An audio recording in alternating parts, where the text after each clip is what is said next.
Doctor Zakir নায়েককে আপনারা চিনেন? Doctor Zakir Naik কি মুসলিম নাকি হিন্দু? তিনি মুসলিম, এবং তার কথার মাধ্যমে উপমহাদেশে হাজার হাজার লক্ষ লক্ষ ইহুদি খ্রিস্টানরা, হিন্দুরা ইসলাম ধর্ম গ্রহণ করেছে, তাই না? কিন্তু দুঃখজনক হলেও সত্য, সেই ডাক্তার জাকির নায়েকের টিভি চ্যানেল আমাদের দেশে বন্ধ করে দেওয়া হয়। বন্ধ করা হয়নি? বন্ধ কারা করেছে?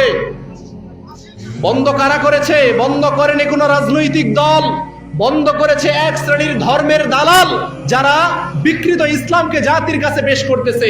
যখনই ডাক্তার জাকির নায়েক এবং তার পিস টিভির মধ্য দিয়ে হকপন্থী আলেমরা কোরআন সুন্নাহর মৌলিক অথেন্টিক হক কথাগুলি এই টিভি চ্যানেলের মাধ্যমে প্রকাশ করতেছে, আর জাতি এখান থেকে হকটাকে গ্রহণ করে তারা নিজেদের জীবনকে শুধরে নিচ্ছে, তখন এক শ্রেণীর ধর্মের দালাল, এক শ্রেণীর কাঠ মোল্লারা, তাদের ধর্ম ব্যবসা বন্ধ হয়ে গিয়েছে, তাদের মাজারের ব্যবসা, খানকার ব্যবসা বন্ধ হয়ে গিয়েছে। এই শ্রেণীর আলেমগুলো, এই শ্রেণীর হুজুররাই প্রশাসনের ধারে ধারে পোষা কুত্তার মতো ঘুরে তারা এই পিস টিভি বন্ধ করেছে। বাংলার জমিনে এখন পর্যন্ত এই নোংরা চ্যানেল, স্টার জলসা, জি বাংলা, আরো যত নোংরা চ্যানেল রয়েছে, এগুলো বন্ধ করা হয়েছে।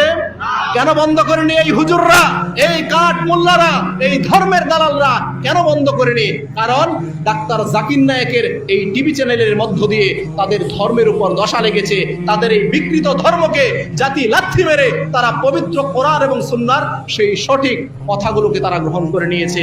এজন্যই এই শ্রেণীর ধর্মের দালালরা, এই কাঠ মোল্লারা বাংলার জমিনে পিস টিভি বন্ধ করে দিয়েছে।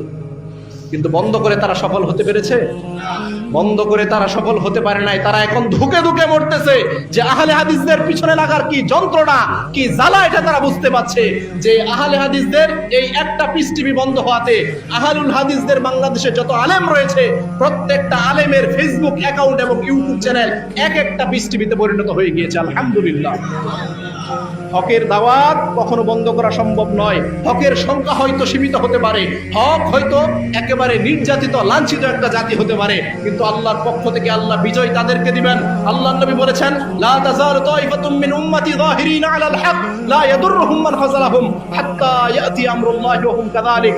রাসূল বলেন, সর্বদা একটা দল হকের উপর প্রতিষ্ঠিত থাকবে, বিরোধীরা তাদের ক্ষতি করার চেষ্টা করবে, ইতিমধ্যেই আল্লাহ কিয়ামত দিয়ে দিবেন, তারা হকের উপরেই থেকে যাবে। আলহামদুলিল্লাহ।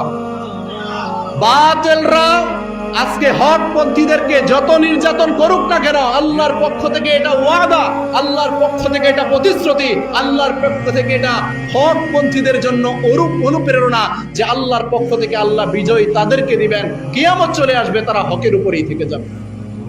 এই হাদিস আমাদেরকে প্রেরণা যোগায়।